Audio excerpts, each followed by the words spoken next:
right, everybody.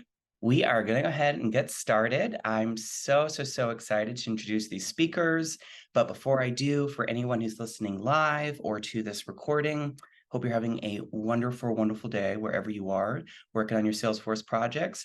And y'all, today's topic in our first ever Digital Candor series is going to be about how to prove quick wins in Salesforce implementations. So if you've ever invested in a Salesforce cloud solution and you're trying to get some quick wins for increased user adoption, you're coming into some challenges or issues, whether it's technical and or human. Usually it's human. This conversation today is going to be all about y'all and giving you some actionable ways to give back to your teams as well as your own practice. Now, we want this to be an engaging conversation. So if anything is vibing with you, feel free to react with those emojis. And then a little bit, we had some pre-submitted questions, but we do want to make sure we get your questions live too. So if you're comfortable, you can always request the mic once we announce that opportunity. We'll try to get to them in the order they are received. If we don't get to all of your questions, you can go ahead to the event link and you can go ahead and drop some additional comments or questions in, and we can make sure that we get our speakers to address them. But with that said, y'all, I am so excited to introduce our speakers today. And I want to say thank you to Kander for allowing me to host this space. Really appreciate it. You can learn more about their amazing offerings as well as continuous support if you follow a Kander on LinkedIn. So first, y'all, you know her from LinkedIn. She's all over. She has done everything within the Salesforce ecosystem. She is an international celebrity in my book and also an author. We have with us today Jody Hbrek, who I absolutely adore, and we are going to be raffling off one of her books. I already have the raffle winner, but we can definitely share information as well to how to get your own copy. And then additionally, we have Pallavi Agarwal, who is the CEO and founder at Kander. Oh, I'm so excited for you all to meet her. If you don't know her, you're living under a rock. And lastly, someone with not only the incredible technical expertise and leadership that we all can look to, but also someone with a really great sense of humor. Have with us today the CEO of 3 Moons Consulting, Bhavana Singh. How are y'all today? Fantastic. Thanks for having us. Yeah, it's amazing to be here. Thank you. Yes, thank you. This is wonderful. Just gotta get my favorite leaders together.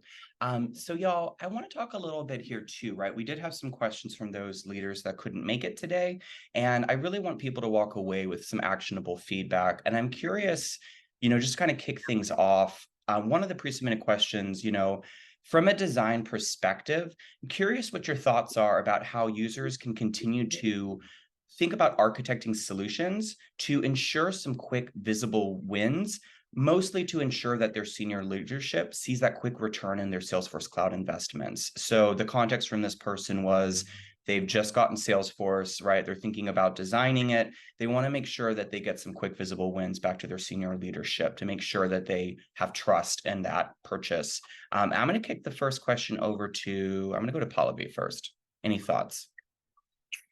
Yeah, I think, this is the main crux of it all. When people purchase licenses, they're looking to invest into Salesforce as an answer for a lot of their pain points, creating efficiencies. So one of the best things to do really is to understand what the business needs are and what is it that the business is trying to achieve, and then design around that, right? Versus just jumping into the technology and saying, Salesforce can do this, and this, and focusing on all the wonderful features that Salesforce has, really focusing on what is the business needs now and where is it trying to go in the future, and then pick and choose from the plethora of options inside Salesforce and design it accordingly. And I appreciate that. I'm curious too, that's super helpful for those people that are looking for some additional quick wins when they've gone through those steps you've talked about, right? They are trying to scale it across their org. I'm curious for y'all, like, we don't talk enough about how to build a dream team, right? And who should not be included in the process. This is why we call it Digital Candor, y'all. This is why we call it Digital Candor. So I'm curious from your perspective, Jody, and anyone else can chime in as well, but I'm curious, For the dream team, who should not be included in the process? Jody, go first. I have lots of thoughts about that. But one that kind of goes back a little bit to the question that you asked previously are people that have no context around the Salesforce platform, or at least, aren't working closely with people that do. And what got me thinking about this in particular is I agree wholeheartedly with everything Pallavi just said about, how to add value and how to get the quick wins. One of the things that I have seen in some situations is, business analysts, product owners who are new to the platform and don't necessarily have an appreciation for what I'm going to call those bonus features, those things that maybe don't move the needle in terms of solving the biggest business process, but they truly are check of a box, right? I use path as an example. Setting up path is not something that's gonna, take a team widely off course because it takes so long, yet it has a wow factor and can give a quick win to teams that are, trying to understand visually where something stands or have some, easy links for them based on, contextually what's going on in a particular record. So that's just one minor example, but I worry sometimes that we get so focused on, the business value, and don't get me wrong, that needs to lead the way. But the beauty of the Salesforce platform is we have these things in our bag of tricks that make it really easy for us to do some things while we're working on those higher value, higher impact tasks. I absolutely love that. And I agree around context 100% too, and the visual piece. I'm curious for you, Bhavana, is there anything you wanted to add to that too? Thinking about quick wins and also who should not be on that dream team. Yeah, quick wins, so many, there are always so many low-hanging fruits, right? Because maybe they have come from a system where there was a lot of manual process. So you could maybe just implement some validation rules, which just take minutes to implement. You can, leverage all of the out-of-box functionality, like for data cleanup, duplicate rules, just enable them, use tasks to manage things, notifications. And a lot of times, a lot of quick app exchange solutions, sometimes they're even free, and then sometimes they're very inexpensive. So that doesn't require anything other than just downloading them and you start using them. So those could be quick wins, And I have seen they've come from a system where there wasn't good reporting. So you have migrated their data, and then you could create quick reports to provide insights into their data. And I have hear customers say wow, we never knew this was happening, because they would be this field is really necessary. And then I'll say, okay, out of 150,000 records, you've used it 3 times, So those kinds of things. So quick wins, so many, because just leverage, don't go and start implementing a big, solution. Use quick wins, out of the box, small, agile. And then for the second question about the dream team, you always have, so you always know somebody who's going to resist any change. And I don't want to say they a lot of close-minded people, but there are always some who you need to prove to before they would come on board. So exclude those people right away, And there's some people who are always very open to change. They want to learn new things. Include them in your beta group, have them work with them. They'll be willing to work with you, and then show some wins, and then, celebrate and success them for the whole company. And then, slowly you'll win other people over. I love that. There was a quote I remember from this organizational psychologist, I think Dr. Laura Gallagher, and she says, people don't fear change, they fear loss. And I think for so many organizations, as they're scaling projects and whatever, quickly, it's hard for them to let go of some duties, especially as the project expands and or the internal team. So I like that piece that you said before about finding the right people, but also using some tools and technology. I'm curious, though, in the spirit of digital candor, I think it's important, people in the Salesforce ecosystem, we're always celebrating these incredible successful implementations, but I'm curious for you all too. I really like to hear about the experience, maybe an experience that you had early on in your career from a failed implementation or project, and What was the number one lesson you learned from that? I think Pallavi, you were going to say something. I mean, I've been in consulting all my life. I can give you so many examples, right? I'm here for But that. like way early on in my career, I think it was month 3, and we were on this intense project. I joined late into the project where we were about to do a massive UAT for around the world. And it was a global implementation for a government agency. And I remember we were working till midnight, 1 a.m. through the weekends, getting prepped for UAT. And we get into UAT, we fly the users into DC to test it out. And immediately we start hearing the end users going, that's not what we do. That's not how I use it. That makes no sense. That's not our process. And we were just like, wait, what did we just design? Because the people who gave us the requirements were sitting in HQ in DC, but they were designing it for the users who actually do all the work throughout the globe. And so that was the first time, coming back to like your dream team, that I was like, oh my God, having the right people at the beginning to really understand the business needs, get the right requirements is the key to it all. Because, you know, like the saying is, you could build a mansion and no one lives in it. What's the point? And that's pretty much what we had done with this system, and had to go back and, in a very tight timeline, redo a lot of things to meet the needs of the actual users. And you said something really, really, really important there that I'm going to circle back to after hearing people's comments. Before I do that, I was really, really, really, really good. I'm curious for you, Jody, early on in your career, can you tell us about a failed implementation and what? I mean, who can remember that far back, Tristan? I take supplements personally.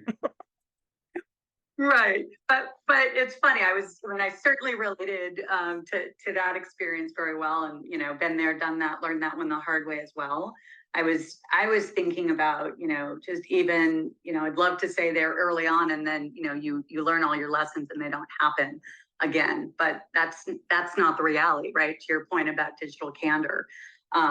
So you know, I've been sitting here going, gosh, which one? Because there's so many. And you know, I've spent most of my career on the client side, where, you know, implementation isn't necessarily the first time that you put Salesforce out, but we all know it's not a one and done. It's an ongoing, living, breathing thing. So, you know, the lessons that I've seen and try to remember and try to, you know, share with folks that I'm coaching really come from kind of things that I've seen repeatedly. So I know they're fairly common. One is stakeholder apathy. When somebody asks for something but isn't really willing to put in the time and the cycles. And I think this is probably more common when you're working on the client side as opposed to on the consulting side, but you end up being the subject matter expert and knowing more than they do about their own processes. And that's a really, you know, easy way to end up either with, you know, more than you should be taking on in that Salesforce role, or just a system that never gets effectively rolled out going forward. So, you know, I've had to do a lot of things over the years where, you know, literally, you know, you throw the flag early on. If you see that they're not showing up at meetings, you have a mutual plan. I'm famous for something called my stakeholder teach back, right? Where you have to know this as well or better than I do. You have to be able to answer the questions the day that we go live for users. I'll be there in the back. I'll support you. I'll answer things in Teams or Slack so nobody knows that I'm the voice behind the curtain. But that's something that I've seen repeatedly, that and you know, we love to help, we love to step in, and so we can have a tendency to do that more than we should. So I'm hearing there is a cure for stakeholder apathy after all, Jody? Well, I don't know cure, but at least, you know, ways to mitigate it a bit. How about that? I feel you. I pick up what you're putting down. I really, really like that. I'm curious, the same question for you, Bhavana. If you're thinking early on in your incredible career, can you tell us a little bit about a lesson that you learned from a failed implementation? So like Jody, not early on, like maybe something happened last week, or like, I mean, it's an ongoing thing. Yeah. I'm a consulting firm, right? So you can only influence them so much. So one of the big project I worked on last year, it's the higher ups, they claim to know how production works and how the project managers work or project coordinators work, and they said they will define the process. And every few weeks, I would say, let's bring in some real users. And they were like, no, we got it. And then when we went live, there was a big critical piece missing. And they knew it was there. They said it's their problem, but doesn't matter whose fault it was. And the launch suffered because of that. So it happens all the time. So second time around similar projects, I put my foot down. I'm like, no, we have to have a kickoff meeting. Everybody who's going to be doing UAT from each department has to be there. They have to know the timeline. Then they would be required to do it, and those kinds of things. But it still happens. Mm-hmm. Yeah, not just early on. Mm-hmm. No, I appreciate that, and I think it's also too about leaving room, because you all have had so many years, collectively together and individually in this ecosystem. And so I really appreciate you also reminding people, it doesn't matter how many years you've been on the playing field. To anyone who's listening to this live, who's just starting their Salesforce, career, or anyone who's a veteran listening to this recording, there's obviously room. Give yourself grace. I do want to go back to something that you said before, Pallavi, because I think sometimes we forget the why. You said before about building a mansion that no one's going to live in. Why do you think this is constantly happening with these Salesforce projects? I think because sometimes we're just siloed, right? And you're busy in your day-to-day and you have certain problems. You're just like, hey, these are the issues I have. And when you're hiring consulting firms or going out to seek expertise, you're talking about just your problem. And everyone is so eager to help, they're focused on solving for that problem. But we sometimes miss that 10,000-foot level to say, okay, this might be your problem in this space, but how does this fit into the bigger picture or the bigger puzzle? And are we solving just for this one piece? And does it only impact you? Or are there other areas that are going to be impacted by this? And if we solve it this way, does it actually provide relief in other areas? Or does it create chaos in other areas or more debt in other areas? So sometimes we're so eager to help and so eager to solve problems, because that's just human nature, right? Even when you talk to a friend and you talk about, hey, I'm feeling this way, most of the time your friend's trying to solve the problem for you to make you feel better. That goes in consulting as well to a certain degree. So we sometimes become too laser focused on just the issue at hand and how to solve for that, rather than think about the big puzzle and the big picture. Jody, you were going to say something. I see you. Yeah, I completely agree with that. And that perspective, by the way, is part of the reason that I say, at least again on the client side, that Salesforce teams have the ability to be some of the most influential inside the organization, because more often than not, they share that perspective, that cross-functional, cross-departmental. They can see where there's bottlenecks and things that somebody in their own department might not be aware of. But I think another reason that the mansion building comes into play, if you will, and I love that metaphor, is people don't necessarily like the concept of building things iteratively. And as much as those of us in the software world kind of like agile, yeah, our stakeholders don't necessarily agree with that or support that. And sometimes that's because they've been burned before, that they are, used to more traditional kind of IT environments where, maybe they, spent a whole lot of time providing requirements, and then they didn't quite get what they wanted. And then they never did come back for the second round or the third round. They never got another bite at the apple.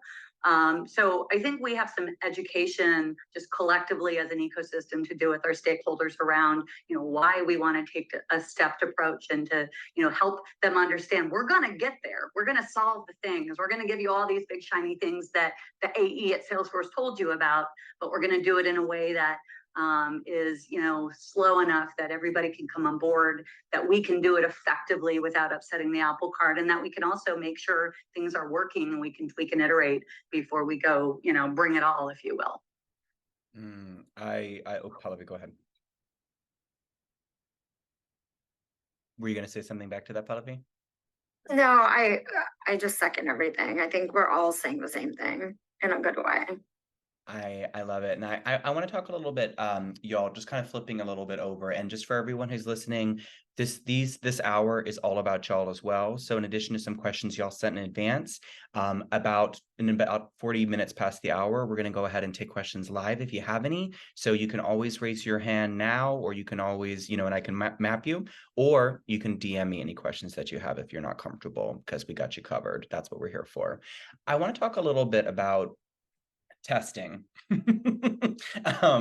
We know testing is essential for functionality early on in implementation. And you talked about this a little bit before, Bhavana, and getting in some real users. I'm curious, what's been your winning strategy to recruit volunteers for actually testing out the functionality early on? So it's been, like I was saying earlier, like identify them early on. And some people like that. Some people like that, they're part of this big project and they have been chosen. So but you would need like the help. Like I'm talking from a consulting point of view, so I don't usually know the whole organization. I only know like the couple of people I'm working with. So work with them to identify, the power users who would be or in each department that you're going to be working with.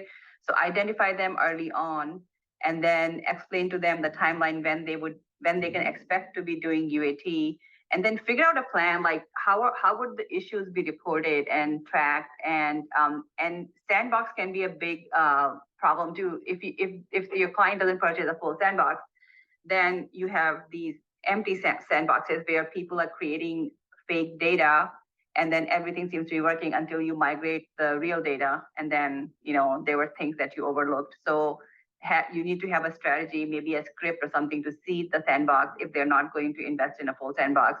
So all those things. Otherwise, UAT can become, they can just click and do one use case and see, and then find that, oh yeah, it's working. So you can tell them, okay, start documenting your use cases about how you'll be testing and what you'll be testing.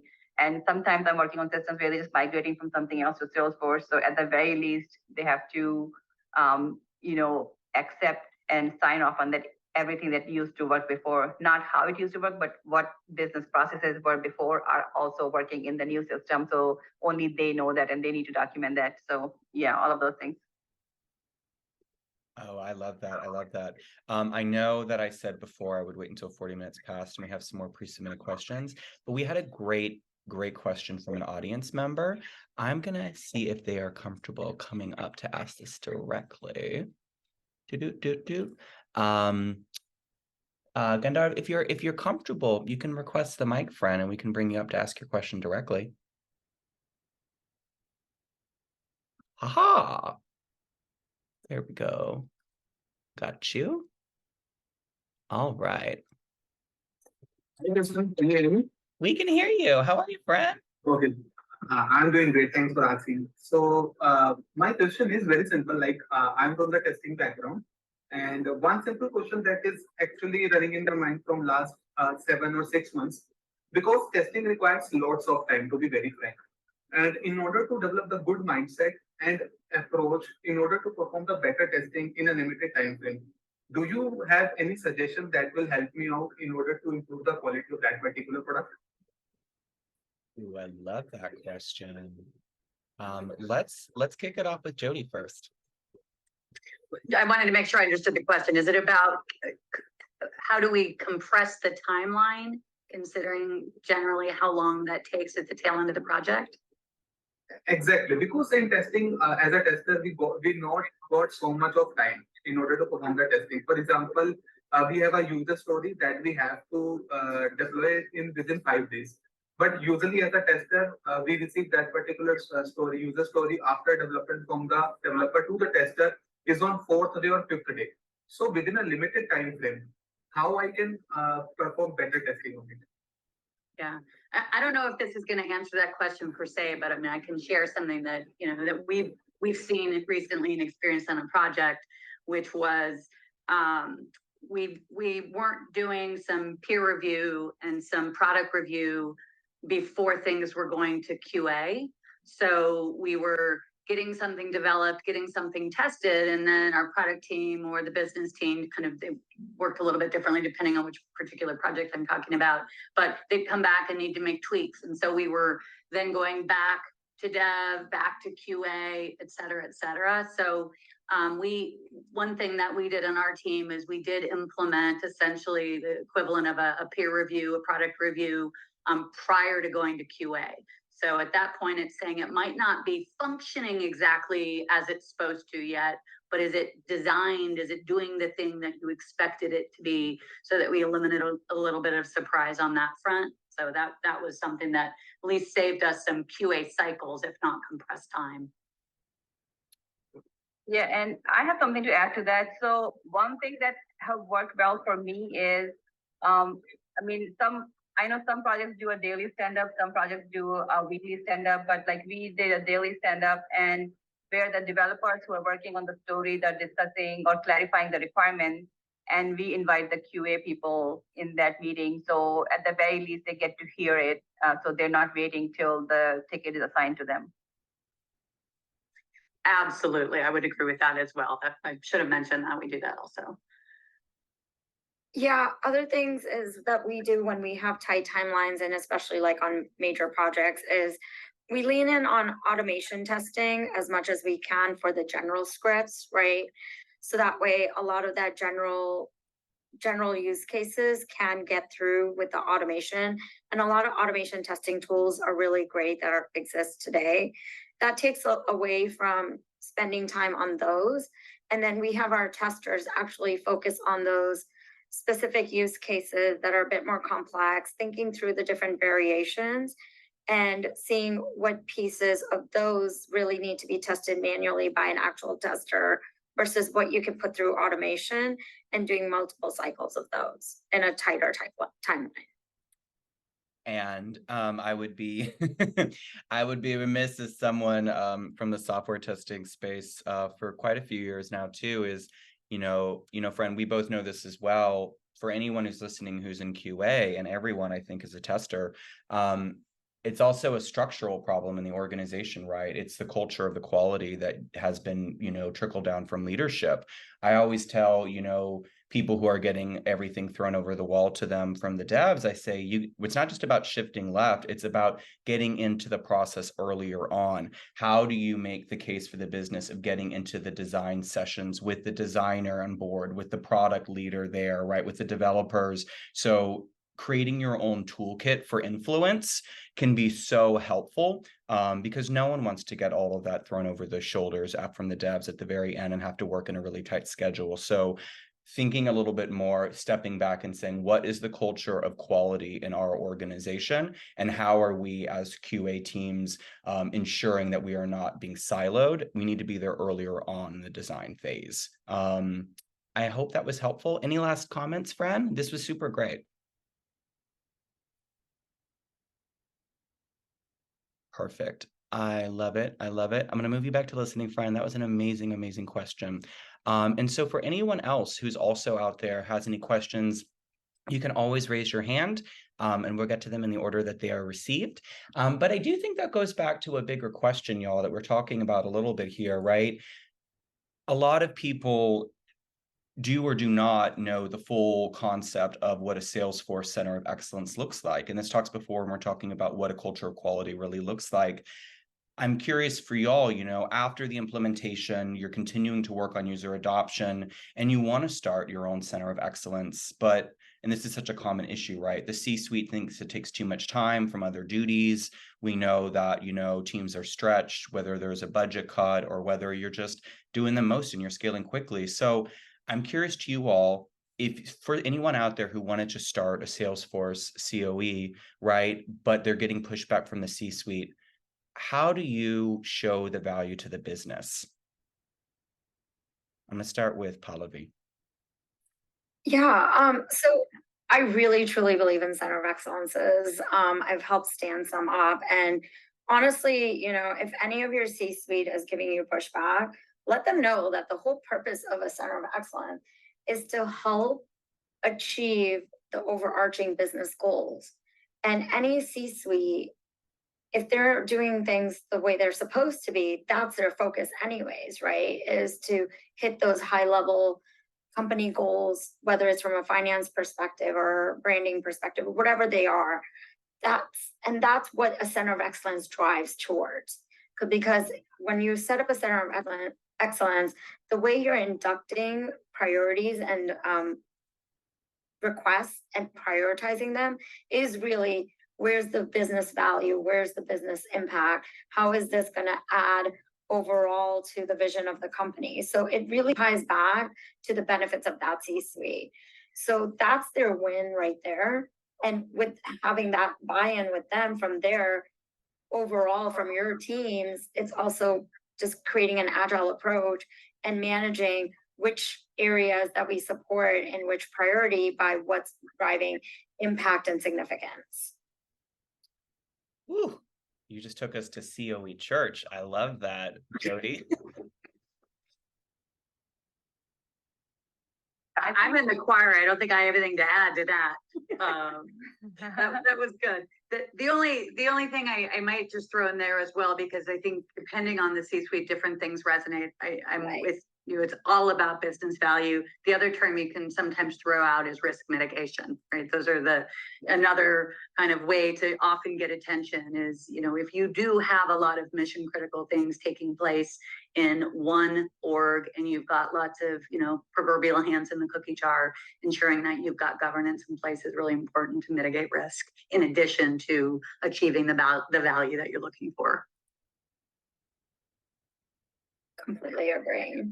Yes, a lot of time what I notice is that, like, as a consultant, like the C-suite is like who brings you in, and then they have trouble letting go, and they want everything to run by them. So CC them on everything, but then they don't have time, but they also don't want to let go. So you have to have that conversation with them, like, you have bought this. I mean, Salesforce is not inexpensive. You have bought this product. How do you get the best out of it? And who amongst you is like, who could be running this for you instead of you being CC'd into everything and not being able to be available to do anything about it. Yeah, in a perfect world, you're setting that up going in, right? That's not necessarily, realistic all the time. And certainly there's lots and lots of existing orgs where that ship has sailed. But, in a perfect world, as you're talking about your project plan and your implementation plan and your phased approach, that's going to be a natural milestone somewhere in the project. So, even that handoff, Bhavana, that you were just talking about, hopefully has been discussed in advance. We know whose hands it's going to, if you will. Well, and it does bring up a really interesting point that you brought up as well, Bhavana, is thinking a little bit more around those roadblocks, the C-suite, right, that is not willing to let go, and they have become a roadblock for this delivery.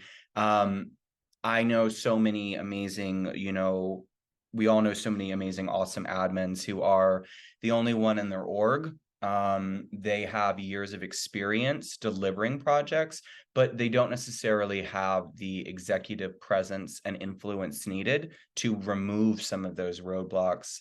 I'm curious what advice you all would give to them, those that are being roadblocked by the C-suite internally, and all they're trying to do is work with a consultant or a leader like yourself and get items delivered. What advice would you give to them to kind of deal with those C-suite roadblockers? I'm going to keep it open. I think it really comes back to buy-in, right? Like most of the time people roadblock because they're not convinced on how that's going to maybe impact them or impact the business in a positive way, right? A lot of times people are roadblocking because like, oh, we don't have enough resources or time for this, nor we don't have enough money for this, there's not enough budget, and things like that.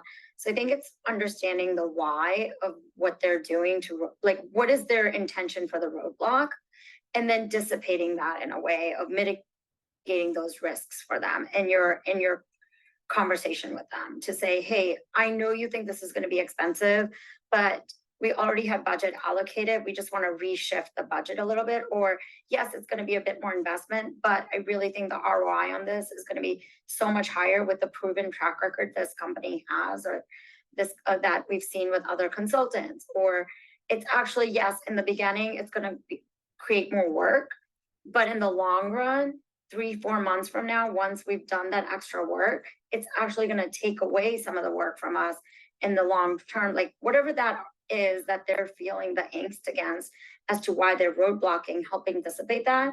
If you don't know why they're roadblocking, maybe asking them the why. Like, why are we saying no to this? Can you explain to me? Is it just a no now versus forever?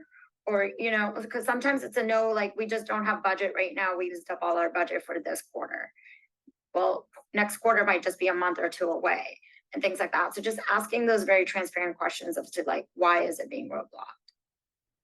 I love that part about, is it a no now or is it a no forever?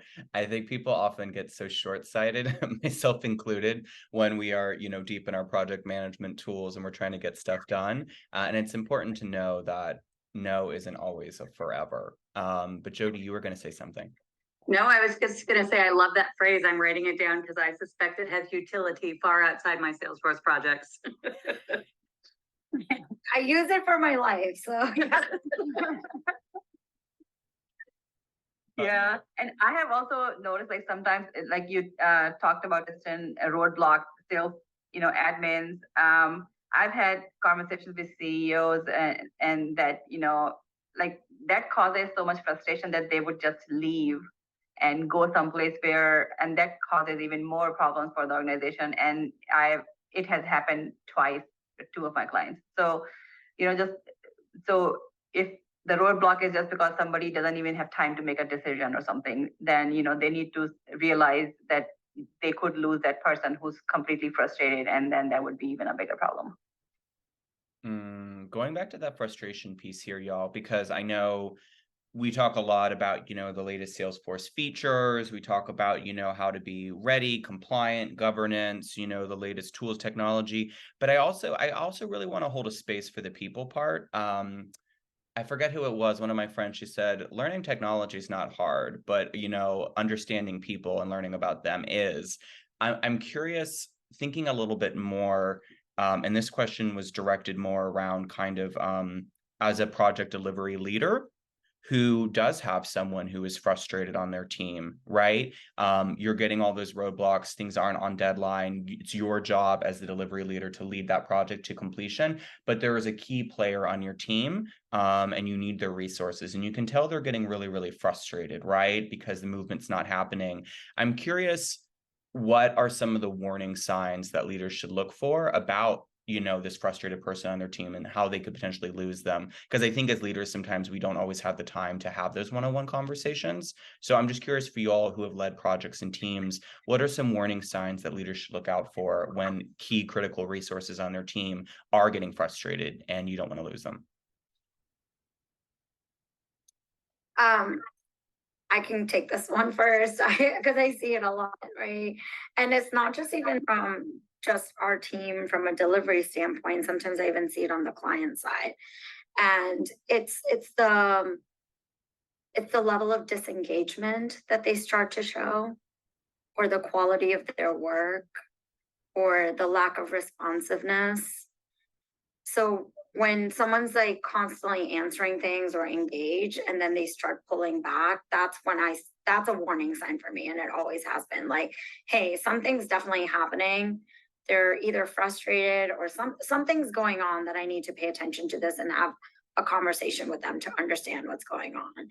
And a lot of the times when I do have those conversations, when we find time, because that's a warning sign, and before they exit the project, I really want to fix it. It ends up being a misunderstanding. And sometimes it's more from a personnel views of how people are discussing their opinions or their requirements and things like that, versus a true issue with the system or a decision made with a system. Now, there are times when I've seen people disengage because the decision we just made for the solution is going to create more work for them and their team, and they're not happy with it. And so I think it's that disengagement that I see as the warning signs. That's super important. I appreciate that. Jody, you were going to echo? Well, I was going to say, the same holds true, I think, as well for our stakeholders. And, I do believe that the most important role that we play as delivery leaders is the people piece. And I can think back to lots and lots of projects that have, gone, I won't say totally awry off the chain, but, slightly awry over the years. And I can't think of one that was actually a technology problem and not a people problem or a communication problem or a misunderstanding, missed expectations, whatever it is. And so I would just echo everything that was just said and say it's our responsibility to have that same spidey sense, if you will, when chatting, when engaging, when meeting with our stakeholders, with, business people that are part of the project. And as well, making sure that we're taking the time to ask. I always say, discovery is a dialogue, right? It's not an interview. And some of the things that we should be doing in the course of a discovery, assessing out how do they feel, what are the roadblocks, what things should we be looking out for, where are red flags, whether it be people, process, technology that they, can raise for us so we can help be aware and navigate those in advance. So, I don't think it's, that we also do the people stuff. I think, the big part of what we do really, frankly, is the people stuff. I love that. Bhavana, go ahead. Yeah, and the people stuff is hard because as a consultant, I'm not part of the inner workings and the politics of a company. And you can see stuff happening and the inner politics happening, and you're just trying to be fair to everyone.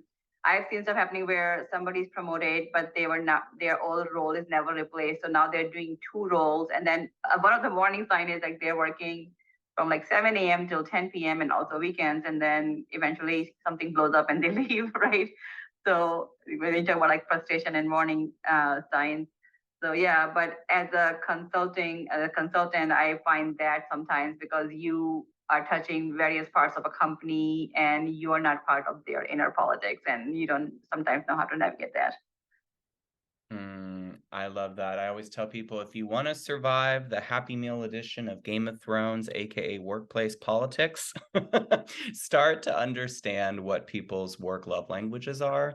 Some people want public praise and appreciation. Others want acts of service, you doing a working session with them. But I do think as consultants, it can be hard, right? Because to your point, Bhavana, if you are isolated from the business, you don't know all the politics too. I do think that you do an incredible job. And what I've heard from your stories, in past is how you've also empowered those people to be able to be influential internally. Speaking of influence, we did have some great questions that popped up from a few people just now in the LinkedIn thread. I'm curious. So the first one, if I may, this is from Tom Barber. And Tom said, what's the best way to get a business team to leave their coveted spreadsheet behind and do that work in a simple Salesforce app? We're going back to the beginning, y'all, and I'm here for this. I'm going to start with Pallavi.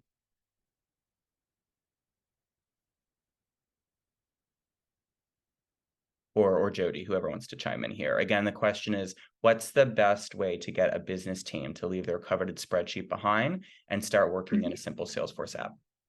Sorry, I was trying to unmute and I couldn't unmute. Struggle is real.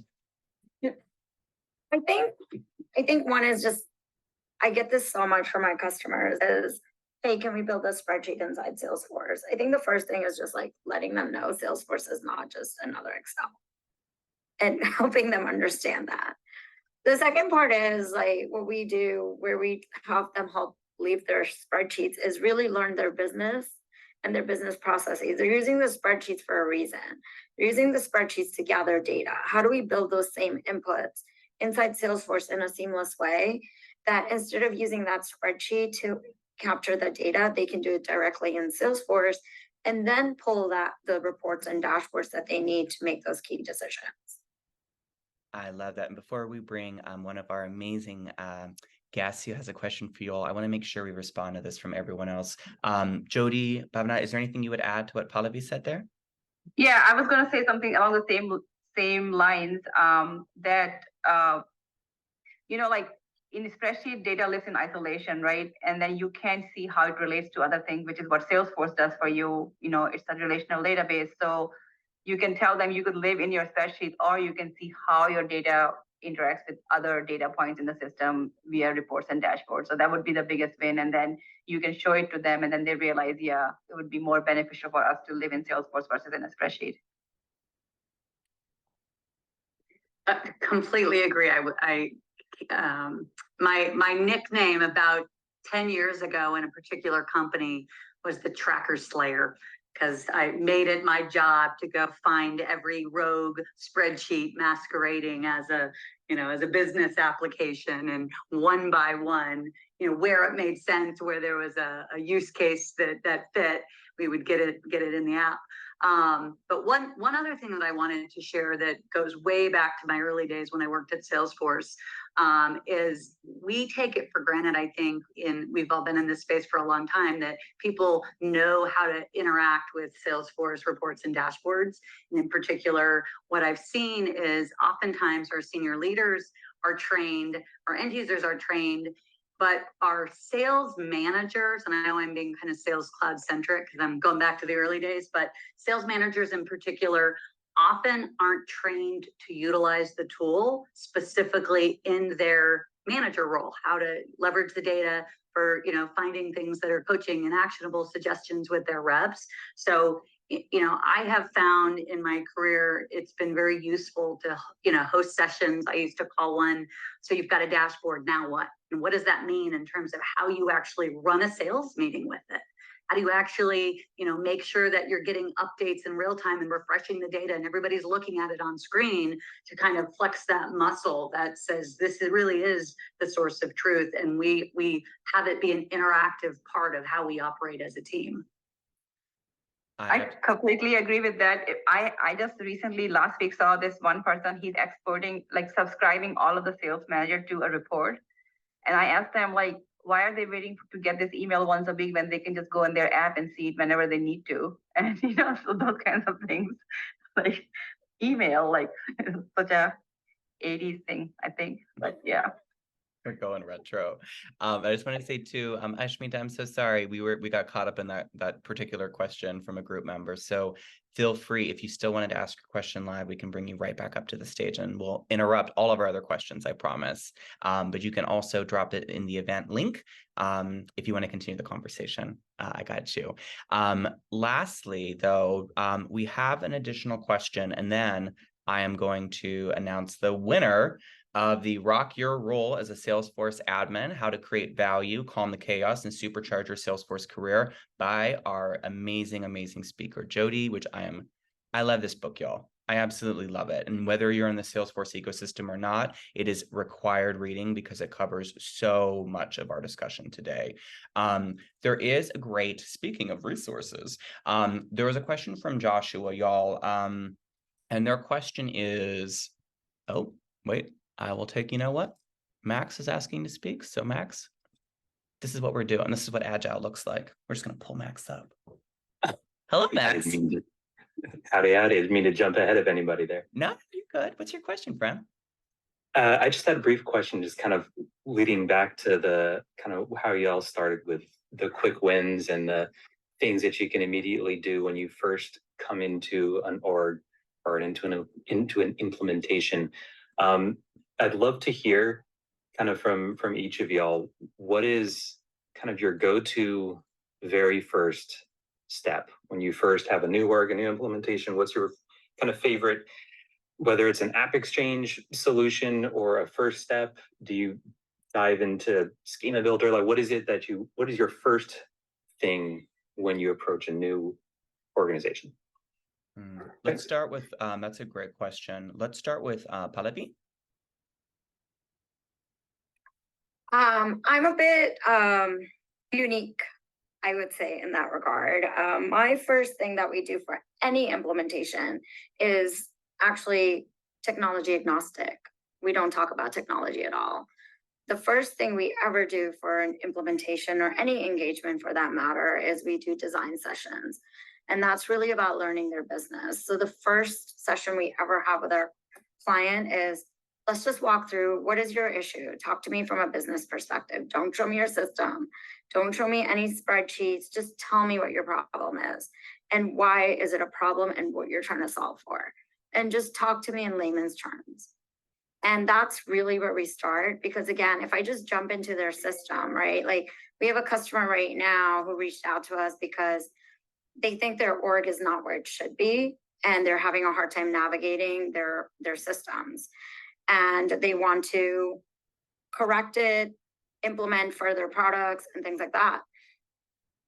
If I just went and looked up a tool to just assess the org as it is, yes, I could find things that I could help them improve and optimize and all this other stuff of ways that they could lean in on best practices. But that's just from a systems approach. I don't know what they're trying to do for their business and how they're using the system. So I need to know that first. And then when I look at their system or plan out their system and blueprint it, I can build it for their business with the same tools that are the landscape of Salesforce. That was super, super helpful. I also like that part about being tool agnostic, right? I think that's really, really key when you're doing the design piece. But I do want to go back to Bhavana. Yeah, I completely agree. The first thing you do is discovery and you understand. And I also say, forget that you have Salesforce. Tell us what your problem is, because they bought this new tool. They want to bring everything in there. They even want me to integrate and bring all the data in there. But you need to understand, a lot more things. So, you need to know, should the data still live outside? Should it come in? All those things. At first, you need to understand their process. So yeah, discovery calls, however long it takes to do that, that would be the first step. And lastly, Jody. So I haven't been in a net new org in a while, so I don't know that I could answer that per se, especially with the specifics. And obviously, I would be in full agreement with everything that was just said. But I do, get this question a lot from folks that are going into a new org, new to them, an existing org. And I thought it might be useful just to have a couple kind of, related pieces of info. And one is, I just shared this, I think, on a post today. It's really the same thing that the other speakers just said, which is you don't do anything until you understand what the business issues are.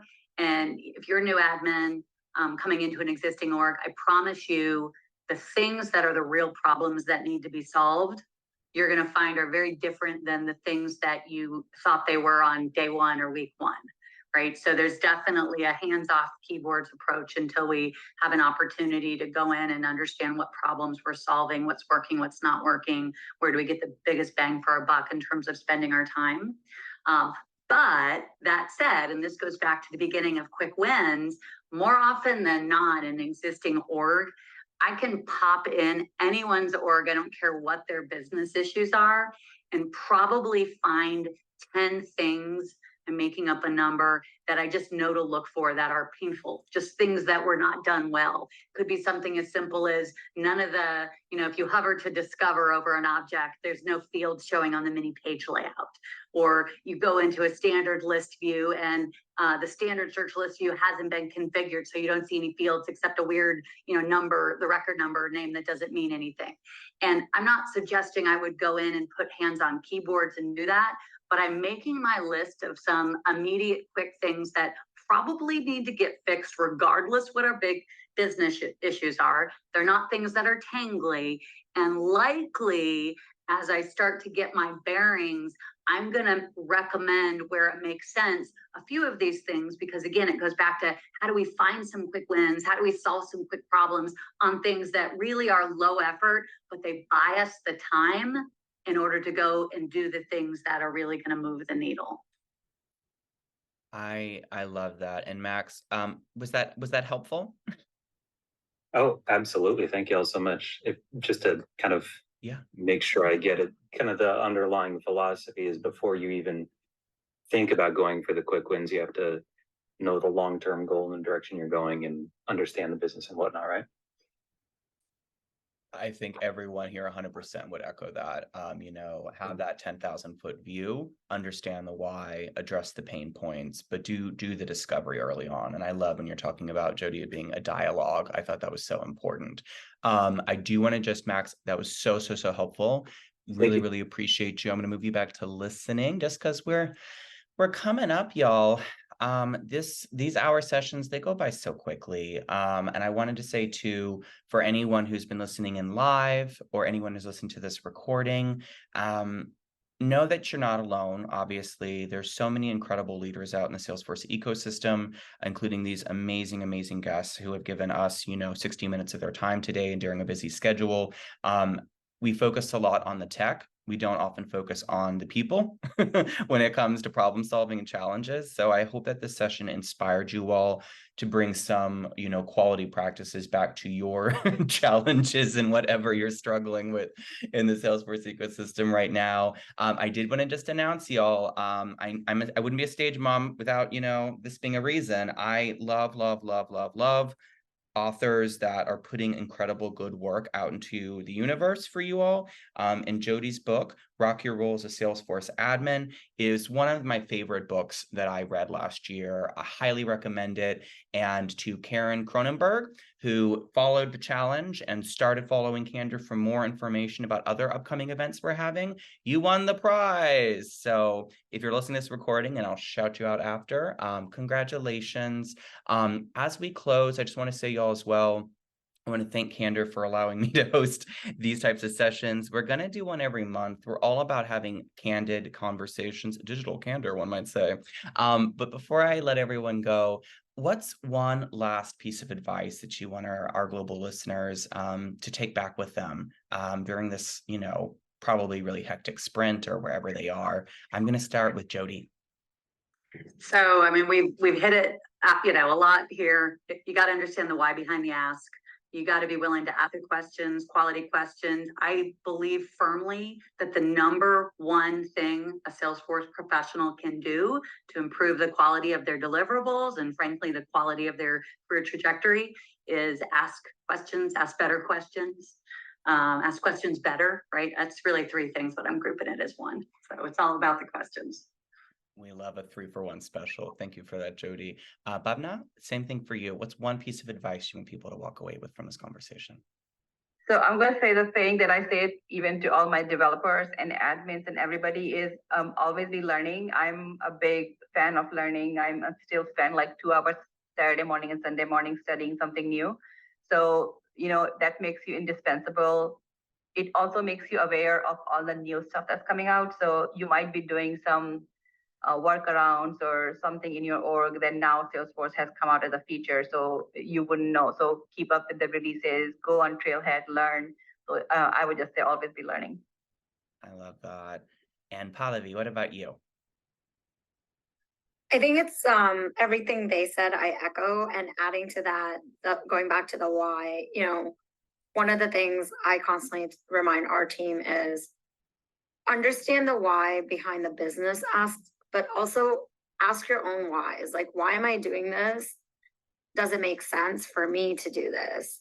And how does it help the overall long-term approach? Right? So when you're solutioning and building something out, just make sure you're asking a why for yourself as well. Ooh. I literally am going to cross stitch all of these on a pillow later today, y'all. I love this. This was really, really good. I want to say, y'all, because we are at the hour, I want to say round of applause, use those emojis. Thank you to our incredible speakers. Y'all are flawless, incredible. This was super inspiring. Absolutely adored this. And I want to say, y'all, I hope wherever you are, that you and your loved ones and your teammates just have an awesome rest of your week. And stay tuned, y'all. If you're not already following Kander, I promise we have a really, really, really exciting conversation schedule that's going to come up soon. So stay tuned, follow Kander for more information. And with all that said, goodbye, y'all. Thank you for coming. Awesome. Thank you. Thank you, everybody. Bye. Thank you, everyone. Cheers. Cheers.